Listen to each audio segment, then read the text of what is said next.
నమస్తే. Welcome to hit TV. ఈ రోజు మనతో పాటు ప్రముఖ ఆధ్యాత్మికవేత్త, అలాగే ఆస్ట్రాలజర్ ముల్లపూడి సత్యనారాయణ గారు ఉన్నారు. వారితో మాట్లాడి మరిన్ని విషయాలు తెలుసుకుందాం. నమస్తే నమస్కారం అమ్మా చాందిని. బాగున్నారా? బాగున్నానమ్మా చాందిని. గురుగారు, ఇప్పుడు వినాయక చవితి వస్తుంది కదా, అసలు పూజ చేసే విధానం ఏంటి? ఏ సమయంలో చేయాలి? అసలు ఏ మంత్రం పూజ చేయాలి? భాద్రపద మాసం శుక్లపక్షం చవితి. ఇప్పుడు మనకి వినాయక చవితి వస్తుంది. దీంట్లో ఉదయమే తెల్లవారుజామున నిద్ర లేవాలి. ఫస్ట్ సూర్యుడు వెళ్ళిపోయిన తర్వాత కాకుండా ఆ బ్రహ్మ ముహూర్తంలో లేవాలి. మళ్ళీ ఒక్కొక్కళ్ళు తెల్లవారుజామున 3 గంటలకు లేచిపోవాలి. లేచిపోయి మొత్తం ఇల్లంతా తుడిచేసుకొని, అంతకు ముందు రోజు ఈ వినాయకుడి యొక్క పూజా మందిరం ఉంటుంది కదా, అదంతా కూడా క్లీన్ చేసి పెట్టుకొని, వినాయక చవితికి మొట్టమొదటిగా పాళీ కడతాం మనం. ఫస్ట్ పందిర్లాగా ఉంటుంది, ఇలాగా పాళీ. అది కట్టుకొని ముందు దానికి మామిడాకులు, మొక్కజొన్న పొత్తులు, మారేడికాయలు, దానిమ్మకాయలు, బత్తాయిలు, ఇంకా ఏ సీజన్లో దొరికేటటువంటి ఆ ఫ్రూట్స్ అన్నీ కూడా మనం దానికి వేలాడదీస్తూ స్టైల్గా మొక్కజొన్న ఒత్తుల్ని ఇలా తీసి తొక్కలతో ఇలాగ కడతాం అనమాట. ఇట్లా అన్ని రకాలుగా డెకరేషన్ చేసుకొని 21 పత్రి, ఉత్తరేణి, మారేడు ఆకు, తర్వాత నేరేడు ఆకు, ఇంకా ఏ ఆకులు కనబడితే ఆకులు తెచ్చేయచ్చు. తులసి, ఇవన్నీ వినాయక చవితి రోజున మొత్తం 21 పత్రులు మెయిన్. ఇవన్నీ కూడా మెడిసినల్ వాల్యూస్ ఉన్నటువంటివి అనమాట. అంటే వీటిని వాసన పీల్చినా మనకు కొన్ని రోగాలు తగ్గుతాయి. అందుకని ఈ పత్రి పూజ అనేది పెట్టారు. ఇక మొత్తము ఊళ్ళో ఉన్నటువంటి ఉమ్మెత్తాకులు, ఉమ్మెత్తుకాయలు, అన్నీ గడ్డి అంతా కోసుకొచ్చేస్తారనమాట. గరిక గడ్డితో కూడా మనం పూజ చేస్తాం కాబట్టి ఆ రోజు గరికను కూడా కోసుకొని తెచ్చిపెట్టుకుంటాం. తర్వాత ఈ వినాయక చవితికి మనము శుభ్రమైనటువంటి ఒక వస్త్రాన్ని, తెల్లని వస్త్రాన్ని వేసి దాని మీద బియ్యం చక్కగా పరిచి, దానికి కలసం పెట్టాలి కదా. కలసం 9 రోజులు మన వినాయక చవితి ఒక్కరోజే ఉంచేవాళ్ళు, ఒకరోజే ఉంచుతారు. 3 రోజులు బేసి సంఖ్యలో 1, 3, 5, 7, 9 రోజులు ఇలా ఉంచుతాం మనము. అలా అక్కడ ఉంచడం కోసం మనం ఏం చేస్తామంటే, ఆ బియ్యం మీద ఈ కలశాన్ని పెట్టి అక్షతలన్నీ వేసి దానిపైన పెట్టి, ఆ కలశానికి ముందే మనం దారంతో చుట్టుకొని ఉంటాం.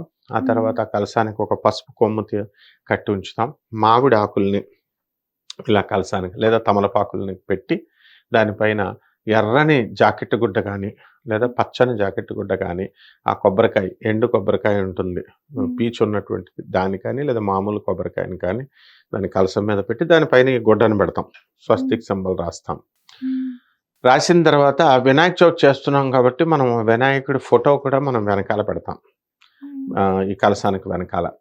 ఆ తర్వాత ఒక తమలపాకులో మనం ఏం చేయాలి, వినాయకుడు మహాగణాధిపతి పసుపు వినాయకుడిని తయారు చేస్తాం. గౌరీదేవిని తయారు చేస్తే అక్కడ పెట్టుకుంటాం. పెట్టుకొని ఈ యొక్క వినాయక చవితి వ్రత కథ ఉంటుంది. ఆ రోజు అందరూ కూడా తోరాలు కట్టుకొని, కొత్త వస్త్రాలు కట్టుకొని పూజ దగ్గర కూర్చున్న తర్వాత వినాయక చవితికి స్టూడెంట్స్ అందరూ కూడా పుస్తకాలు, ఎవరు పెన్నులు అన్నీ మనకు చిన్నప్పటి నుంచి పెట్టించేవారు కదా. అందువల్ల పిల్లలకు చాలా ఇష్టమైన పండుగ. అలాగే తాపీ మేస్తర్లు ఉన్నారనుకో, వాళ్ళ పరికరాలు ఉంటాయి కదా, తాపీను ప్లస్ ఏవైతే స్కేల్ లాంటిది ఉంటాయి, బద్ద, అవన్నీ వాళ్ళు పెడతారు. కర్రల మేస్త్రి వాళ్ళు వాళ్ళ యొక్క వడ్రంగి సామాన్ని, ఇలా ఎవరు ఏ వృత్తుల్లో ఉన్నారో ఆయా వృత్తులకు సంబంధించినటువంటి పనిముట్టులన్నింటినీ కూడా వినాయక చవితి దగ్గర, వినాయకుడి పూజ దగ్గర పెడతారు. పెట్టిన తర్వాత ఒక పుస్తకం తీసుకొని చక్కగా ఓంకారం రాసి, స్వస్తిక్ రాసి, ఓం గణేశాయ నమః అని మంత్రం తీసుకుంటారు. తీసుకున్న తర్వాత వినాయకుడికి అష్టోత్తర పూజ ముందు షోడశనామ పూజ చేయాలి. షోడశనామ అంటే 16 సేవలు చేస్తూ, అలాగే ఆ వినాయకుడిని అంతా సెట్ చేసుకున్న తర్వాత నైవేద్యాలు పెట్టాలి కదా మేము. అందువలన కుడుములు తయారు చేస్తాం, ఉండ్రాళ్ళు. అది తర్వాత లడ్డూలు, ఇప్పుడు మనం మార్కెట్లో దొరికే లడ్డూలను కూడా మనం పెడుతున్నాం. అండ్ వినాయక చవితి పందిర్ల దగ్గర లడ్డూల పాట ఉంటుంది, పోటీ అనమాట. పాట, పోటీ 2 ఉంటాయి వినాయక చవితి పూజలో. ఒక చిన్న లడ్డు, ఒక విగ్రహం పెట్టారనుకో ఒకళ్ళు, మాది ఇంకా పెద్ద సైజు అని లడ్డూలు అలా పెడతారు. విగ్రహం కూడా ఒక 3 అడుగులు ఒకళ్ళు పెడితే, మా పక్క పందిరి 4 అడుగులు, 6 అడుగులు అలా పోటీ పెట్టుకుంటారు ఒకళ్ళొకళ్ళు. పెట్టుకొని దగ్గరగా ఖైరతాబాద్ మొత్తం 70 అడుగులు పెట్టేస్తారు, 60, 70. ఈ విధంగా లడ్డూ కూడా అంతే సైజులో మంచి బ్రహ్మాండంగా పెడతారు. అయితే ఈ వినాయక చవితి పూజ అంతా బాగానే చేస్తారు, బాగుంది. కానీ లాస్ట్కి వచ్చేసరికి ఏ రోజుకి ఆ రోజు లడ్డూ తీయకపోతే ఆ పందిరిలో పెట్టిన లడ్డూల్ని దొంగిలించేస్తారు ఎవరు దొంగలు పిల్లలు. ఆ వినాయకుడి లడ్డు దొంగిలిస్తే మంచిది అన్న ఉద్దేశంతో. కాబట్టి కుక్కలు గిక్కలు అన్నీ కూడా వస్తాయి కాబట్టి దాచుకోవాలి ఏ రోజుకి ఆ రోజు వీళ్ళు ముట్టుకోకుండా. ఉమ్, అలాగే ఈ వినాయక చవితి రోజున మనము ఫస్ట్ రోజున ఏ టైములో చేయాలి అంటే ఉదయం చేయాలి. ఈ నైవేద్యాలు ఇవన్నీ అవ్వాలి కదా మరి. ఉదయం అవ్వేసరికి వీళ్ళకి 9 గంటలకల్లా కనీసం స్టార్ట్ చేయాలి. బ్రహ్మ ముహూర్తంలో చేస్తే ఇంకా మంచిది. బ్రహ్మ ముహూర్తంలో మామూలు నిత్య పూజ ప్రతిరోజు చేస్తారు కదా తెల్లవారుజామున అలాగా. కనీసం అట్లీస్ట్ 6:00కి డ్యూటీలకి వెళ్ళేవాళ్ళు ఆ రోజు హాలిడే కాబట్టి 6:00 చేస్తే మంచిది. కానీ అవ్వవు నైవేద్యాలు ఇవన్నీ ఉంటాయి కాబట్టి అందరూ కూడా ఉదయం 9 గంటల నుంచి 10 గంటల మధ్యలో ప్రారంభించినట్లయితే ఇది విజయకాలము అని అంటామన్నమాట. కానీ పందిర్లు ఉంటాయి కదా బయట ఎక్కడికక్కడ వినాయక చవితి అంటే ఏంటి వీధుల్లో, ఆ పందిర్లలో మాత్రము ఉదయాలు చేయరు వాళ్ళు. అందరూ సాయంత్రం 6 అయ్యేసరికి అందరూ చక్కగా ట్రిమ్‌గా తయారై వస్తారనమాట పనుల నుంచి అందరూ. వచ్చిన తర్వాత అక్కడ కూర్చోవాలి, చేస్తారు. అయితే ప్రతి ఒక్కళ్ళు కూడా ఒకే టైంకి స్టార్ట్ చేస్తారు పందిర్లలో. మరి పంతులకు పాపం ఆయనకు వచ్చేదే సంవత్సరానికి ఒకసారి ఈ బేరం. అప్పుడు ఏం చేస్తారు, పంతులు మా దగ్గరికి రా అంటారు వీళ్ళు 7 గంటలకి స్టార్ట్ చేసి.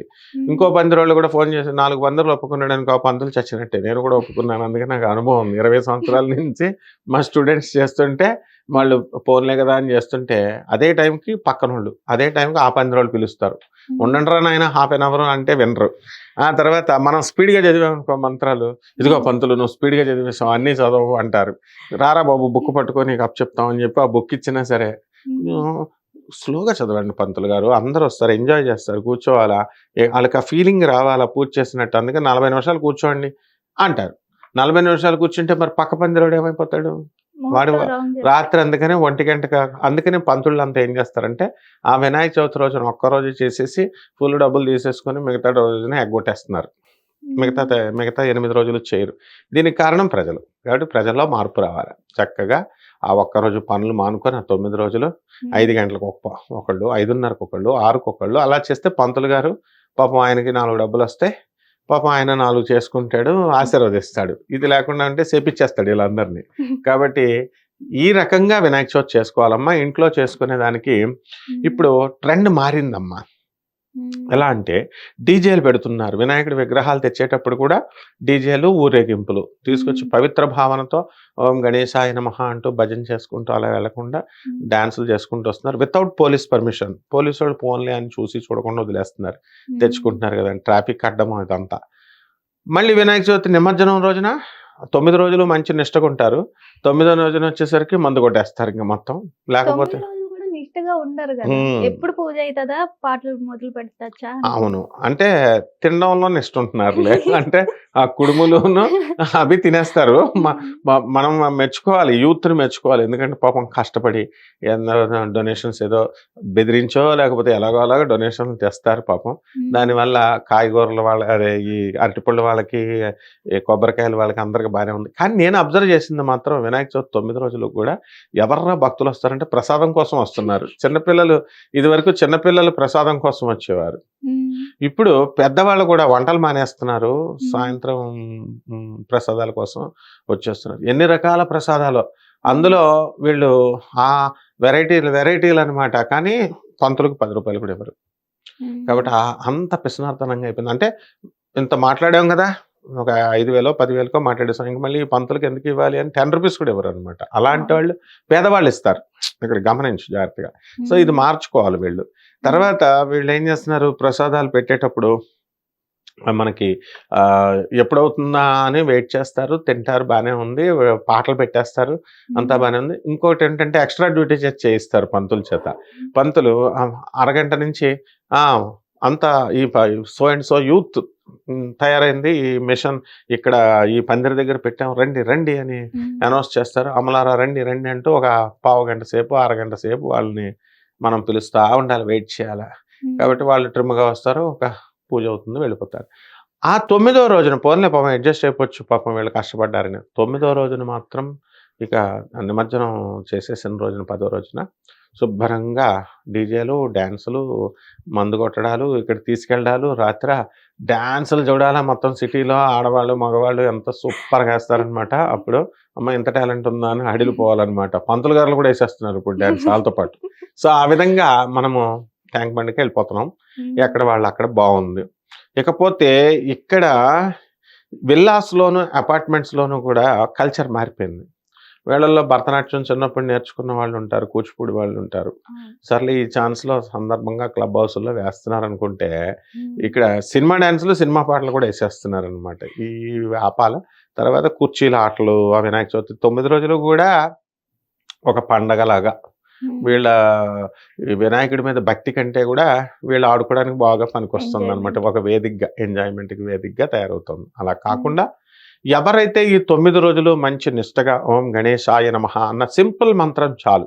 దాంతో ఈ అష్టోత్తర పూజ చేసి ఈ యొక్క నైవేద్యాలన్నీ పెట్టేసి తాంబూలాలు కూడా మనం వినాయకుడికి వరలక్ష్మి వ్రతంకి ఎలా ఇస్తామో అలాగ ఇచ్చుకోవచ్చు తాంబూలాలు. గరికెగడ్డతో పూజ, పత్రితో పూజ ఇవన్నీ కూడా మనం చేస్తే అక్కడ అటెండ్ అయినటువంటి వీధుల్లో అటెండ్ అయినటువంటి పిల్లల్ని నేను అనేవాడిని. "అరే! మీరు చేస్తున్నది ఏమిట్రా వినాయక చవితి వినాయకుడంటే ఎవరు? సకల విద్యలకు అధిపతి. మీరంతా స్కాలర్స్ అయిపోతారు. రీసెర్చ్ చేసేస్తారు" అని చెప్పేవాడిని. అలాగా ఈ 15 ఇయర్స్‌లో నేను నా అబ్జర్వేషన్‌లో నేను చూసాను. ఒక్కొక్కళ్ళు బ్రహ్మాండమైన స్కాలర్స్ అయిపోయారు. ఎంటెక్‌లు చదివేసారు, జాబులొచ్చేసినాయి. మహా పండితులైపోయారు అందరూ గూడా. కాబట్టి వినాయక చవితి ఎవరైతే చేస్తారో ముంబై సిటీ ఈ రోజున number 1 business seat of India లాగా మారిపోయింది. కారణం ఏంటంటే, మనం ప్రతి గల్లీలో గూడా వినాయక చవితిని పెడతారు. అలాగే ఈ వాళ్ళని చూసి మనం కాపీ కొట్టాం హైదరాబాద్. కాబట్టి ఛత్రపతి శివాజీ, బాంబే అంటే శివాజీ. మనం కాపీ కొట్టి మనం కూడా హైదరాబాద్ కూడా రిచ్ అయిపోయిందనమాట. కాబట్టి గల్లీ గల్లీ చేస్తున్నాము. ఆ విధంగా వినాయక చవితి చేస్తే సకల విద్యలు రావడమే కాకుండా విఘ్నాలన్నీ పోతాయి. అండ్ నంబర్ 1 అయిపోతామమ్మ మనం. ధన్యవాదాలు గురువుగారు. చాలా చక్కగా వివరించారు.